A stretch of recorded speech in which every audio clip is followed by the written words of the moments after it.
ಸ್ವಾಗತಂ ಸುಸ್ವಾಗತಂ. ಜಯ ಆಂಜನೇಯ. ಎಲ್ಲರಿಗೂ ನಮಸ್ಕಾರ. ಬೆಳಿಗ್ಗೆ ಟೈಮು 5:15 ಹೋಗಿತ್ತು. ಬೇಗ ನಿದ್ದು ಹಸುವನ್ನೆಲ್ಲ ಆಚೆ ಕಟ್ಟಿ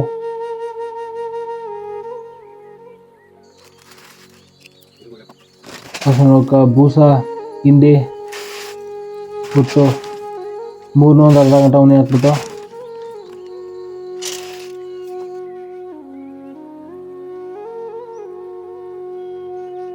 ಪ್ರತಿನಿತ್ಯ ಕರ್ಮಗಳು ಮುಗಿಸ್ಕೊಂಬರೋ ಅಷ್ಟರಲ್ಲಿ ಬೂಸ ಎಲ್ಲ ರೆಡಿ ಆಗಿತ್ತು ತಿನ್ಸಕ. ಹಸುನೋಕ ಬೂಸ ತಿನ್ನಿಸಿ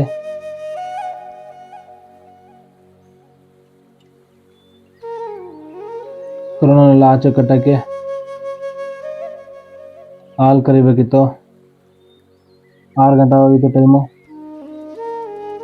ಸುತ್ತಿನೆಲ್ಲ ಯಾಕೆ ತೋರಿಸ್ತಾನೆ ಅಂತಂದ್ರೆ ಒಂದು ವಾರದಿಂದ ಸರಿಯಾಗಿ ನೀರು ಬಿಡ್ತಾ ಇಲ್ಲ. ಹಸುನೋಕೆ ನೀರು ಕುಡಿಸೋಕ್ಕೂ ನೀರಿಲ್ಲ, ಅದಕ್ಕೆ ಸುಮ್ಮನೆ ತೋರಿಸ್ದೆ. ಹಸುಗಳ ಕೆತ್ತಲ ನೀಟಾಗಿ ತೊಳೆದ್ಬಿಟ್ಟು ಕರುಗೆ ಹಾಲು ಉಣಿಸಿ 6:15 ಆಗ್ಬಿಟ್ಟಿತ್ತು. ಬೇಗ ಹಾಲು ಕರೆದು ಡೈರಿಗೆ ಹಾಕ್ಬಿಟ್ಟು ಬರೋ ಅಷ್ಟರಲ್ಲಿ ನಮ್ಮ ಯೋಗನ ಹೊಲ್ಕೆ ಹೋಗಿ ಬರೋ ಬಾ ಅಂತಂದ. ಮುಖ ತೊಳೆದು ಉಬ್ಬತ್ತೆ ಹಾಕೊಂಡು ಹೊಲ್ಕೆ ಹೋಗಿ ನೋಡಿದ್ರೆ ಅವ್ರ ಅಪ್ಪಾಜಿ ಹೊಲದಲ್ಲಿ ಫ್ಯೂಸ್ ಸುಟ್ಟಾಗಿತ್ತು. ಲೋ ರಂಗಣ್ಣ, ಕರೆಂಟ್ ಹುಷಾರು ಹೊಗೆ ಹಾಕ್ಸ್ಕೊಬಿಟ್ಯಾ? ನೀನ್ ಯಾಕೆ ಭಯ ಬೀಳ್ತೀಯ? ನಾನು ಇಂಥದ್ದೆಲ್ಲ ಅರ್ದು ಕುಡ್ದು ಬಿಟ್ಟಿದ್ದೀನಿ. ನಮಗೆಲ್ಲ ಗೊತ್ತಾಗೋಯ್ತು. ಯೋಚನೆ ಮಾಡ್ರೆ ನೀನ್ ನಂತರ ಆಗ್ಬಿಡ್ತೀಯ. ಸೆಂಟಿಮೆಂಟ್ಸ್ ಇದ್ರೆ ಈ ಖಾಲಿ ತಟ್ಟೆನೆ ಗಟ್ಟಿ ಆಗ್ಬಿಡುತ್ತೆ.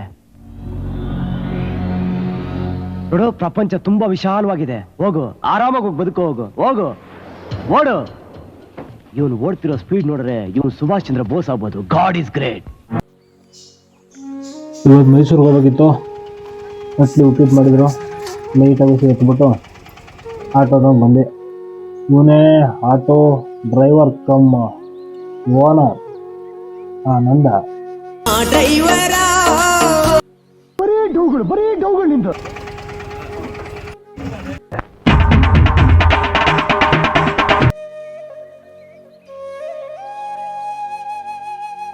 ಮೈಸೂರಿಗೆ ಬಂದು ತಲುಪಷ್ಟೇ 11:15 ಆಗಿತ್ತು. ಫುಲ್ಲು ಬಿಸಿಲು ಬರ. ಮೆಟಲ್ ಐಟಮ್ ಮುಟ್ಟಿದ್ರು ಸುಮ್ಮನೆ ಹಂಗೆ ಸುಡೋದು. ಇನ್ನು ಐಟಮ್ನೆಲ್ಲ ತಗೊಳ್ಳೋ ಅಷ್ಟರಲ್ಲಿ 1:15 ಆಗೋಗಿತ್ತು. ಹೊಟ್ಟೆ ಬೇರೆ ಕವ ಅಂತಿತ್ತು. ಸದ್ಯ ಭಾನುವಾರ ಆಗಿದ್ದಕ್ಕ ಟ್ರಾಫಿಕ್ ಇಲ್ಲ, ಏನಿಲ್ಲ. ನಿಮ್ಮದಾಗಿ ಐಟಮ್ನೆಲ್ಲ ಆಟೋಗೆ ತುಂಬ್ಕೊಂಡು ವಾಪಸ್ ಹೊಂಟು.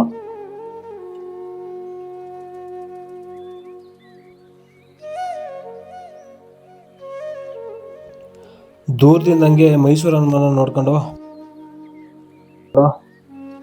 ನೈಟ್ ಹೊತ್ತು ಚೆನ್ನಾಗಿರುತ್ತೆ. ಇಲ್ಲಿ ಒಳ್ಳೆ ಲೈಟಿಂಗ್ಸ್ ಆಗಿರ್ತವೆ, ನೋಡೋಕೆ ಚೆನ್ನಾಗಿರುತ್ತೆ. ಬರೋರು ನೈಟ್ ಹೊತ್ತು ಬನ್ನಿ. ದಾರಿಲಿ ಹಂಗೆ SMP ವೆಜ್ ಹೋಟ್ಲ್ ನಿಲ್ಲಿಸ್ಬಿಟ್ಟು ಒಂದೊಂದಾಗಿ ಐಟಮ್ ಹೇಳೋಕೆ ಶುರು ಮಾಡೋಣ. ವೆಜ್ ಪಲಾವ್, ಮಶ್ರೂಮ್ ಬಿರಿಯಾನಿ, ಒಂದು ಜೀರಾ ರೈಸು, 3 ಒಂದೊಂದು ಪ್ಲೇಟ್ ತಗೊಂಡಿದ್ದು ಸಾಲಿನಿಲ್ಲ. ಪುನಃ 2 ಪ್ಲೇಟು ರೈಸ್ ತಗೊಂಡು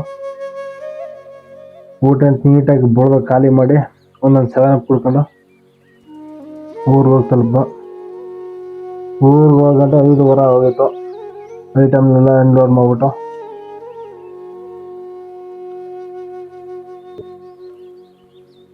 ಎಲ್ಲ ಅನ್ಲೋಡ್ ಮುಗಿಸಿ ಮನೆಗೆ ಹೋಗೋ ಅಷ್ಟರಲ್ಲಿ 6:15 ಆಗ್ಬಿಟ್ಟಿತ್ತು. ಬೇಗ ಹೋಗಿ ಹಾಲು ಕರೆದು ಡೈರಿಗೆ ಹಾಲು ಹಾಕ್ಬಿಟ್ಟು ಹೊಲ್ಕೋಗಿತ್ತು. ಅರ್ಶಿನ ಕಾಯಕ ಪಕ್ಕದ ಮನೆಯವರು ಬಿಸಿಬೇಳೆ ಬಾತ್ ಕೊಟ್ಟಿರು. ಸೂಪರಾಗಿತ್ತು. ಇಂಡಿಯಾ ಸೌತ್ ಆಫ್ರಿಕಾ ಮ್ಯಾಚ್ ಇತ್ತು. ಇಂಡಿಯಾದವರು ಈ ಮಟ್ಟಕ್ಕೆ ಸೋಲ್ತಾರ ಅಂತ ಗೊತ್ತಿರಲಿಲ್ಲ.